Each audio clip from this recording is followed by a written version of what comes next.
To fix the yellow screen in Redmi Note 15 Pro 5G, first of all, let's open settings on our device. Next step is to scroll down, and here we'll be looking for display and brightness. Select it from the list and then move down until we find the reading mode.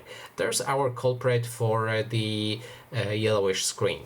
If we enter it, we can turn off reading mode, which should return our screen to normal colors, and also make sure that you have schedule turned off, as when it's on, it will automatically apply that yellowish filter.